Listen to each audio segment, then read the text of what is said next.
పుట్టినరోజు అందరికీ పండగే కావచ్చు. కానీ కొందరి పుట్టినరోజు మాత్రమే ప్రజలందరికీ పండుగలా మారుతుంది. అలాంటి అతి తక్కువ మంది వ్యక్తుల్లో జగన్ తొలి వరుసలో నిలుస్తారు. 5 ఏళ్ల పాలన, అందులో కరోనాతో 2 ఏళ్లు పోయింది. అయినా జగన్ మార్క్ ఎక్కడా చెదిరిపోలేదు. ఇటు సంక్షేమంలోనూ అటు అభివృద్ధిలోనూ తన మార్కు పాలన చూపించారు. సాధారణంగా పుట్టినరోజు అంటే ఆ వ్యక్తి మాత్రమే గుర్తుకొస్తాడు. కానీ జగన్ పుట్టినరోజు అంటే ఆయన అందించిన సంక్షేమం, ఆయన చేసిన అభివృద్ధి, ఆయన కల్పించిన భరోసా, ఆయన చేసిన మంచి గుర్తుకొస్తాయి. చరిత్రలో నిలిచిపోయేలా 5 ఏళ్ల పాలనలో జగన్ చేసిన అభివృద్ధి, అందించిన సంక్షేమాన్ని ఆయన బర్త్డే సందర్భంగా ఒక్కసారి గుర్తు చేసుకుందాం. డిసెంబర్ 21. ఇది ఒక నికార్సైన నాయకుడి పుట్టినరోజు మాత్రమే కాదు. సంక్షేమం అనే పదం వాడుకలో ఉన్నన్ని రోజులు ఆ తేదీ, ఆ నాయకుడి పేరు చరిత్రలో నిలిచిపోతుంది. అతను సంక్షేమానికి సరికొత్త అర్థం చెప్పి దార్శనికుడయ్యాడు. అతను ప్రతి పేదోడి గడపలో వెలుగులు పంచి సూర్యుడిలా నిలిచాడు. అతను విశ్వసనీయతకు మారుపేరైన నాయకుడయ్యాడు.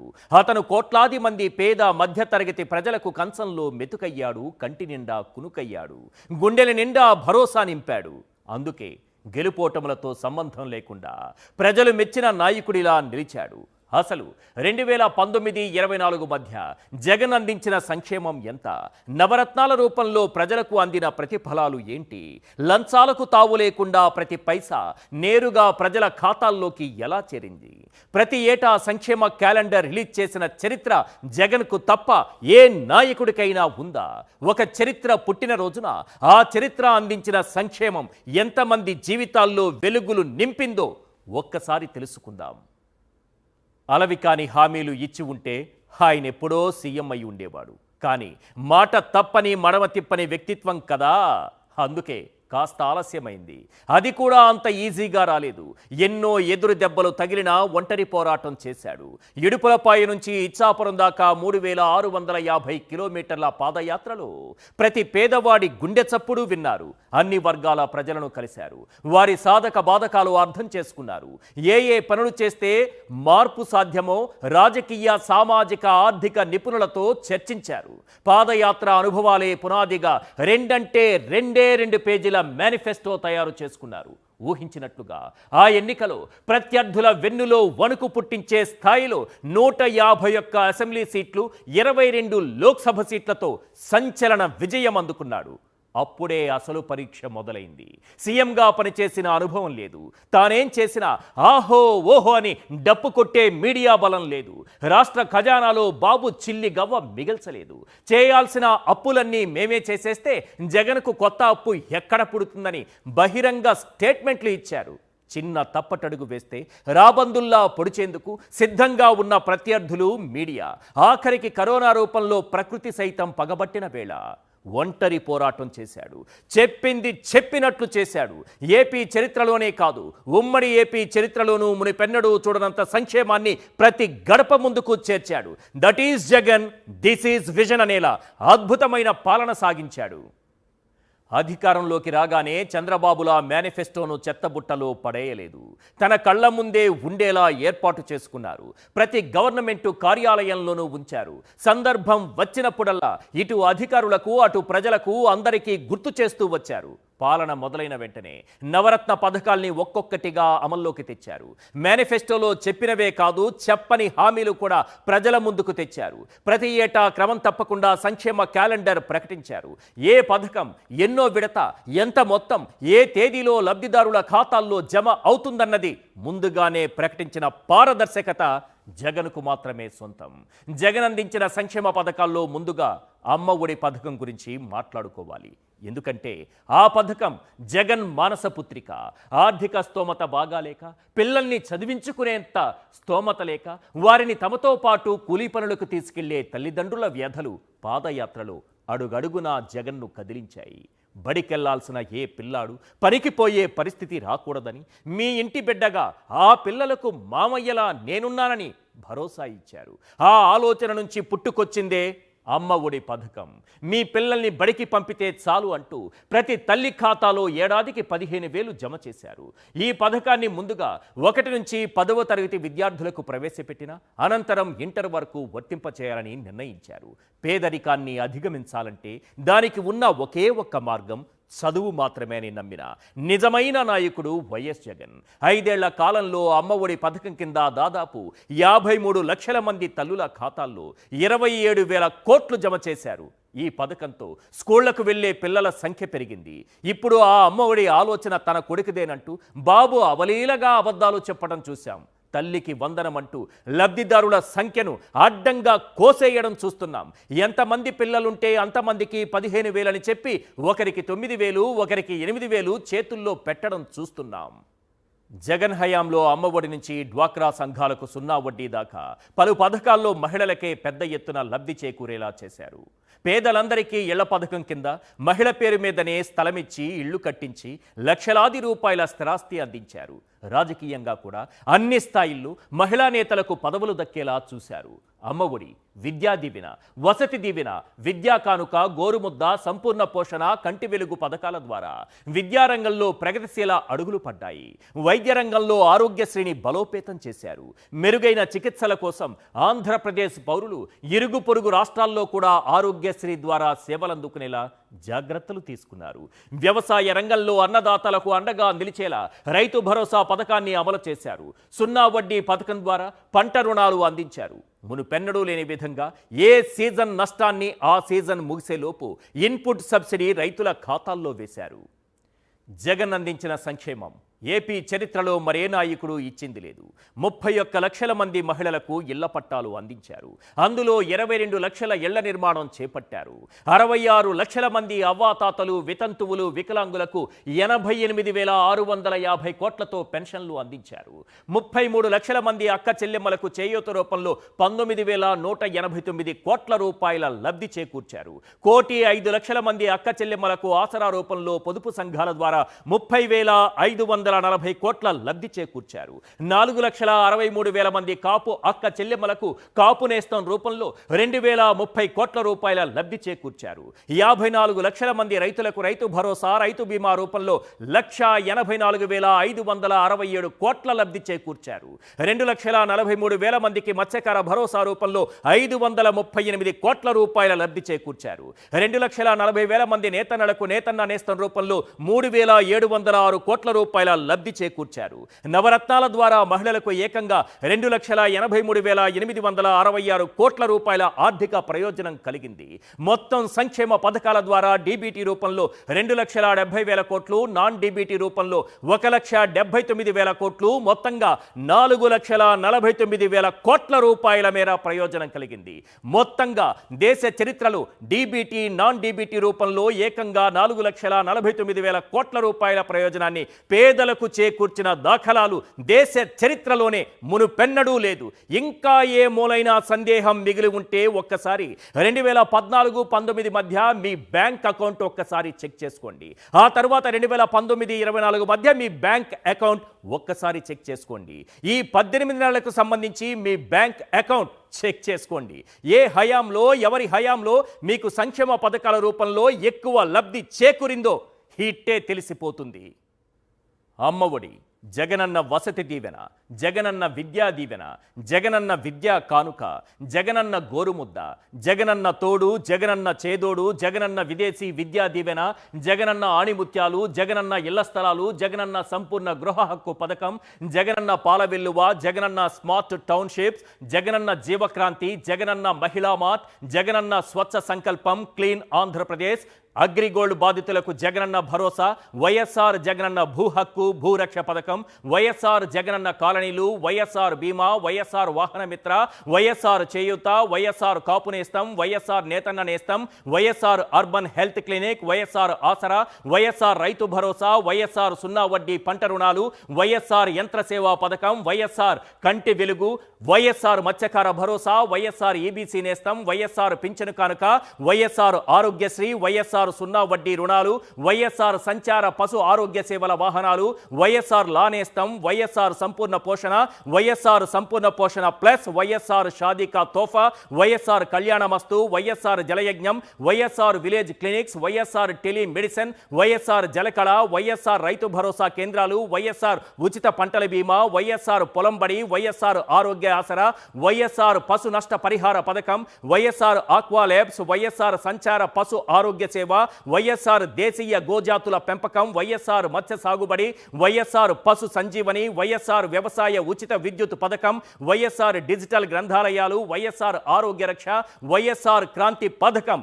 జగన్ 5 ఏళ్లలో అమలు చేసిన పథకాల పేర్లు తడుముకోకుండా, గుక్క తిప్పుకోకుండా ఏక బిగిన ఎవడు చెబితే వాడికి లైఫ్ టైం సెటిల్మెంట్ రా అని ప్రతి అభిమాని కాలర్ ఎగరేసే స్థాయిలో జగన్ సంక్షేమ పథకాలు అందించారు. ఇక అప్పట్లో సంక్షేమంపై అంత వ్యయం ఎందుకన్నారు? రాష్ట్రం మరో శ్రీలంక అయిపోతుందంటూ అసత్యాలు ప్రచారం చేశారు. అభివృద్ధికి అసలైన నిర్వచనం ఏంటో తెలుసా? మానవాభివృద్ధి. ఆకలి అనారోగ్యం లేని జనాభాను నిర్మించడమే నిజమైన అభివృద్ధికి నిదర్శనం. అది ఎలా ఉంటుందో తన 5 ఏళ్ల పరిపాలనలో చూపించిన real visionary leader YS Jaganmohan Reddy. ఇన్ని చేసిన తరువాత కూడా ఆయన ఓడిపోయి ఉండొచ్చు, కానీ సంక్షేమానికి సరికొత్త అర్థం చెప్పిన లీడర్గా మాత్రం ఆయన గెలిచాడు. ఒక రాష్ట్రం ప్రగతి పథంలో పయనించాలి అంటే సంక్షేమం ఒక్కటే సరిపోదు, అభివృద్ధి కూడా కావాలి. అప్పుడే ఆ రాష్ట్రం అన్ని రంగాల్లో ముందంజలో ఉంటుంది. కేవలం 5 ఏళ్ల కాలంలోనే జగన్ ఏపీని సంక్షేమానికి కేర్ ఆఫ్గా, డెవలప్మెంట్కు డెస్టినేషన్గా మార్చేశారు. మెడికల్ కాలేజీల నుంచి పోర్టుల దాకా, నాడు నేడులో భాగంగా ప్రభుత్వ బడుల రూపురేఖలు మార్చడం నుంచి గ్రామ సచివాలయాల దాకా, ఆర్బీకేల నుంచి విలేజ్ క్లినిక్స్ దాకా డెవలప్మెంట్కు సరికొత్త డెఫినిషన్ ఇచ్చారు. విజనరీ అంటూ డప్పు కొట్టుకోవడం కాదు, నిజమైన విజనరీ పనితనం చేతల్లో ఉంటుందని చేసి చూపించారు. గ్రామ స్వరాజ్యం ఎలా ఉంటుందో కళ్లకు కట్టినట్లు చూపించారు. అసలు జగన్ హయాంలో ఎలాంటి అభివృద్ధి జరిగింది? కరోనా కష్టకాలాన్ని దాటి దేశమంతా ఏపీ వైపు చూసేలా ఎలా చేయగలిగారు? కొందరిది పబ్లిసిటీ పీక్, పెర్ఫార్మెన్స్ వీక్. మరికొందరు చేసింది చెప్పుకోరు, చేయనిది తమ ఖాతాలో వేసుకోరు. ఈ తరహా మనుషులు మరెవరో కాదు. మొదటిది చంద్రబాబు, రెండోది జగన్. జగన్ చేసింది చెప్పుకోలేకపోవచ్చు. అమ్మఒడి తల్లికి వందనం అయిపోవచ్చు, విద్యా కానుక విద్యార్థి మిత్ర అయిపోవచ్చు, గోరుముద్ద డొక్కా సీతమ్మ మధ్యాహ్న బడి భోజనం అయిపోవచ్చు, మనబడి నాడు నేడు మనబడి మన భవిష్యత్తు అయిపోవచ్చు. అంతెందుకు, గ్రామ సచివాలయాలను స్వర్ణ గ్రామాలుగా మార్చేయచ్చు. ఏం చేసినా ఎన్ని మార్చినా ఆ పథకాలపై, ఆ విప్లవాత్మక సంస్కరణలపై జగన్ ముద్ర చెరిపేయడం మాత్రం ఎవ్వరికీ సాధ్యం కాదు. ఆ స్థాయిలో చెరగని ముద్ర వేశారు జగన్. ఇప్పటికీ ఎవ్వరూ తల్లికి వందనమనరు, అమ్మ ఒడి అనే అంటారు. ఇప్పటికీ జనం అన్నదాత సుఖీభవ అని అనరు, రైతు భరోసా అనే అంటారు. గ్రామ వార్డు సచివాలయాలకు స్వర్ణగ్రామమని పేర్లు మార్చినంత మాత్రాన జగన్ ముద్ర తొలగిపోతుందని నారా ఫ్యామిలీ కలలు కంటే అవి కలలుగానే మిగిలిపోతాయి. అభివృద్ధి అంటే నిధులు మొత్తం ఒకే చోట కుమ్మరించడం కాదు, రియల్ ఎస్టేట్ వ్యాపారం కానే కాదు, అరచేతిలో స్వర్గం చూపించి ఆశలు రేపడం అసలే కాదు, తన వాళ్లకు మాత్రమే మేలు జరిగేలా చేసే మోసం కానే కాదు. అదే అభివృద్ధి అనుకుంటే పొరపాటే. అలాంటి అభివృద్ధి వల్ల ప్రజలకు పైసా ఉపయోగం ఉండదు, వారి జీవన ప్రమాణాలు మెరుగుపడవు. అందుకే జగన్ అలాంటి అభివృద్ధి జోలికి పోలేదు. నిజమైన అభివృద్ధి ఏంటో ఆయనకు తెలుసు. ఆయనకంటూ ఓ విజన్ ఉంది. అందుకే అభివృద్ధి అడుగడుగునా కనిపించాలని తప్పించారు. అభివృద్ధి ప్రతి రంగంలోనూ కనిపించాలని సంకల్పించారు. అభివృద్ధి ప్రజల జీవన ప్రమాణాలు పెంచాలని లక్ష్యంగా పెట్టుకున్నారు. అదే లక్ష్యంతో అడుగులేశారు. అనుకున్నది సాధించారు.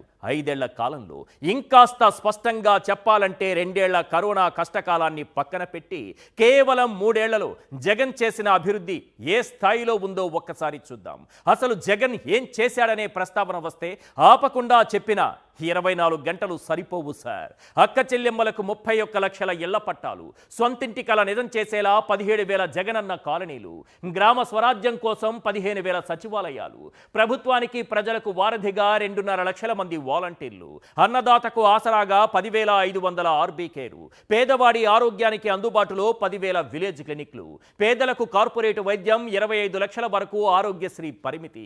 రాష్ట్ర చరిత్ర తిరగరాస్తూ ఏకకాలంలో 17 మెడికల్ కాలేజీలు, ఉద్దానంలో kidney research and super speciality hospital, 750 కోట్లతో అదే ఉద్దానంలో రక్షిత మంచినీరు, 4 పోర్టులు, 10 ఫిషింగ్ హార్బర్లు, 6 ఫిష్ ల్యాండింగ్ సెంటర్లు, 17,805 కోట్లతో ప్రభుత్వ బడుల్లో నాడు నేడు, 130 భారీ ప్రాజెక్టులు, 1,00,000 కోట్లకు పైగా పెట్టుబడుల సాకారం. ఇలా చెప్పుకుంటూ పోతే చాలానే ఉంది డెవలప్మెంట్. ఇది మాత్రమే కాదు సార్.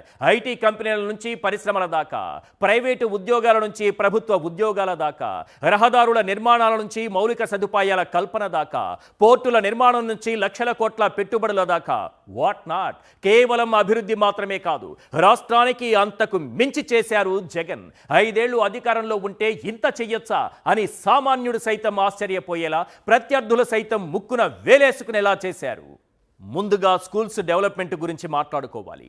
బాబు హయాంలో మూసేందుకు ముస్తాబైన ప్రభుత్వ బడులను కార్పొరేట్ బడులకు దీటుగా తీర్చిదిద్దిన ఘనత జగన్కు మాత్రమే దక్కుతుంది. అమ్మఒడితో పిల్లలందరినీ బడిబాట పట్టించారు. నాడు నేడుతో ప్రభుత్వ విద్యా వ్యవస్థలో నవశకం లిఖించారు. 38,000కు పైగా పాఠశాలల్ని ఆధునీకరించి పేద పిల్లలకు ఇంగ్లీష్ చదువులు అందించారు. అంతర్జాతీయ ప్రమాణాలతో కూడిన ఐబీ సిలబస్ను వారికి చేరువ చేశారు. డిజిటల్ విద్యకు బాటలు పరిచారు. కార్పొరేట్లకు దీటుగా పేద విద్యార్థులకు యూనిఫామ్ మొదలు పుస్తకాల వరకు విద్యా కానుక ద్వారా అందించారు. మనబడి నాడు నేడు పథకం ద్వారా పాఠశాలల రూపురేఖలు మార్చేందుకు 17,805 కోట్లు ఖర్చు చేశారు. విద్యార్థులకు ఉచితంగా 9,52,925 ట్యాబులు అందించారు. 15,000 రూపాయల బైజూస్ కంటెంట్ అందించారు. స్మార్ట్ టీవీలు, ఇంటరాక్టివ్ ఫ్లాట్ ప్లానర్లతో క్లాస్ రూమ్ రూపురేఖలు మార్చేశారు. కేవలం విద్యారంగ సంస్కరణలపైన ఏకంగా 73,417 కోట్లు ఖర్చు చేశారు. రాష్ట్రంలో ఏ మూల ఉన్న ప్రభుత్వ పాఠశాలకు వెళ్లిన జగన్ ముద్ర స్పష్టంగా కనిపిస్తుంది.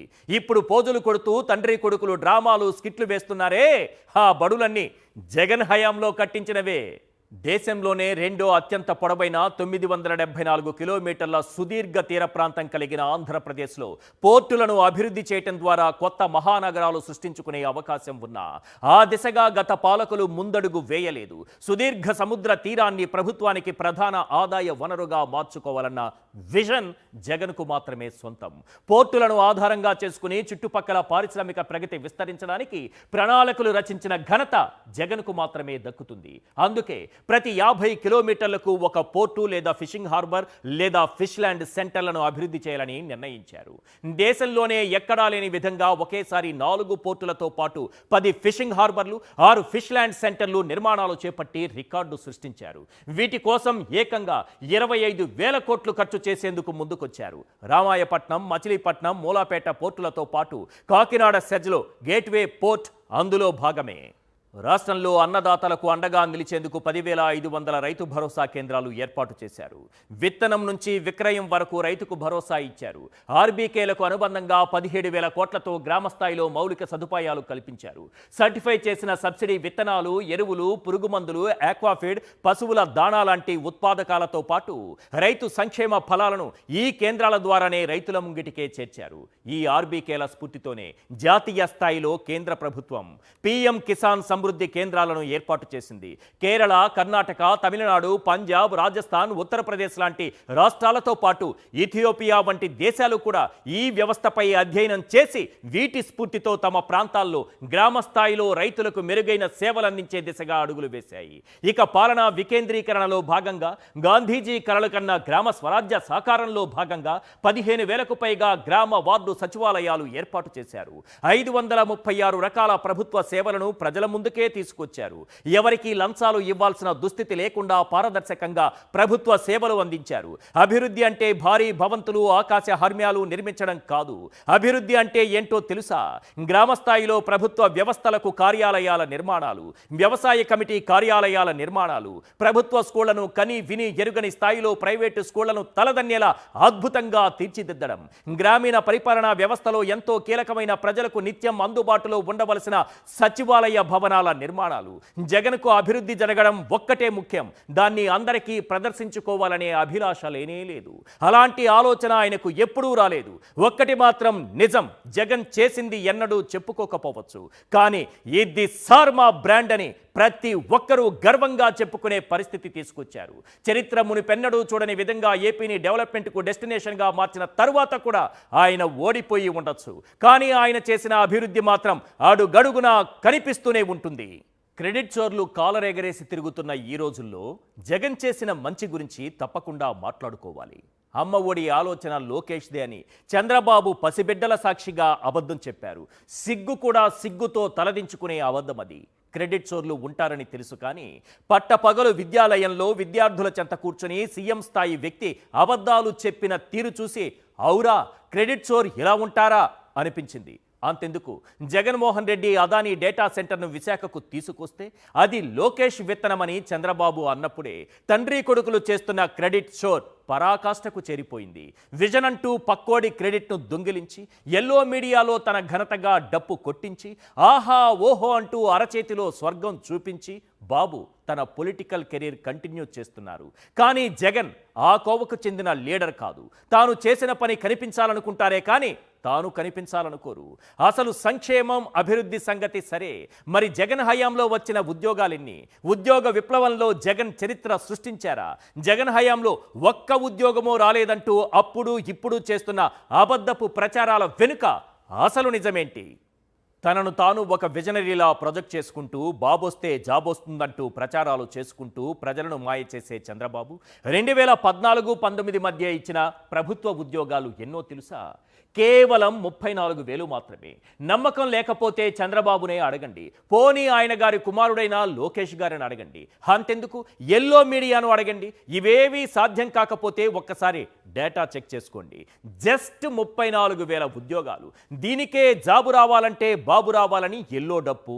ఇక జగన్ ఇచ్చినటువంటి ఉద్యోగాల వెలువ గురించి మాట్లాడుకుంటే సచివాలయ వ్యవస్థను తీసుకొచ్చి ఒకే ఒక్క నోటిఫికేషన్తో 1,36,000 ఉద్యోగాలు సృష్టించారు. అలాగే ఆర్టీసీని ప్రభుత్వంలో విలీనం చేసి 52,000 మందిని ప్రభుత్వ ఉద్యోగులుగా మార్చారు. ఇవి కాకుండా ఇతర శాఖల్లో ఇచ్చిన ఉద్యోగాలు అన్నీ కలిపితే మొత్తం 2,14,000 ప్రభుత్వ ఉద్యోగాలు. ఇవి కాకుండా రెగ్యులర్, కాంట్రాక్ట్, అవుట్సోర్సింగ్ అన్నీ కలిపితే 6,16,000 ఉద్యోగాలు కల్పించారు. నాడు సీఎంగా జగన్ పాలనలో కేవలం 4 ఏళ్లలో 16 లక్షల వరకు పీఎఫ్ ఖాతాలు పెరిగాయి. ఈ మాట నేను చెబుతున్నది కాదు, దేశం మొత్తం వినబడేలా రాజ్యసభలో కేంద్ర కార్మిక ఉపాధి కల్పన శాఖ మంత్రి స్వయంగా చెప్పారు. 2018-19లో ఏపీలో ఈపీఎఫ్ ఖాతాలు 45 లక్షలుంటే 2022-23 నాటికి ఈపీఎఫ్ ఖాతాల సంఖ్య 61 లక్షలకు పెరిగాయి. అంటే 16 లక్షలు కొత్త ఉద్యోగాలు వచ్చినట్లే కదా. నిజానికి చంద్రబాబు చేసేది ఉద్యోగ కల్పన కాదు, క్రెడిట్ చోరీ. ఈ ముఠాలో ఇప్పుడు పవన్ కళ్యాణ్ గారు కూడా చేరిపోయారు. మొన్నటికి మొన్న రాష్ట్రంలో 6,100 పోలీస్ కానిస్టేబుళ్ల నియామకాలు జరిగాయి కదా. అదంతా తమ ఘనతే అన్నట్లుగా చంద్రబాబు పవన్ కళ్యాణ్ కవరింగ్ ఇచ్చారు కదా. నిజానికి అది పచ్చి అబద్ధం. రాష్ట్రంలో పోలీసు వ్యవస్థను క్షేత్రస్థాయి నుంచి బలోపేతం చేసేందుకు గత వైఎస్ఆర్సీపీ ప్రభుత్వం కీలక నిర్ణయం తీసుకుంది. అందులో భాగంగానే తొలుత 2022లో ఎస్ఐ పోస్టుల భర్తీకి నోటిఫికేషన్ ఇచ్చి రాత పరీక్షలు నిర్వహించి 411 ఉద్యోగాలు భర్తీ చేసింది. అలాగే 6,100 కానిస్టేబుల్ పోస్టుల భర్తీ ప్రక్రియ కూడా చేపట్టింది. సివిల్ కానిస్టేబుల్ పోస్టులు 3,580, ఏపీఎస్పీ కానిస్టేబుల్ పోస్టులు 2,250, మొత్తం 6,100 పోలీస్ కానిస్టేబుల్ పోస్టుల భర్తీకి 2022 నవంబర్లోనే నోటిఫికేషన్ జారీ చేసింది. 2023లో పరీక్ష కూడా నిర్వహించారు. ఆ వెంటనే ఫలితాలను కూడా ప్రకటించారు. నియామకాలు జరిగే టైంలో టీడీపీ కుట్రకు తెరలేపింది. టీడీపీ నేతలు తమ వర్గీయులతో 36 పిటిషన్లు కోర్టుల్లో వేయించారు. అలా నియామకాలు ఆగిపోయాయి. ఇప్పుడు కూటమి అధికారంలోకి రాగానే అప్పుడు వేసిన కేసులు ఉపసంహరించుకుని తెలివిగా ఆ క్రెడిట్ తమ ఖాతాలో వేసుకున్నారు చంద్రబాబు. ఫైనల్ గా చెప్పొచ్చేది ఏంటంటే సంక్షేమానికి రాష్ట్రాన్ని శాశ్వత చిరునామాగా మార్చిన జగన్ డెవలప్మెంట్ కు డెస్టినేషన్ గా మార్చారు.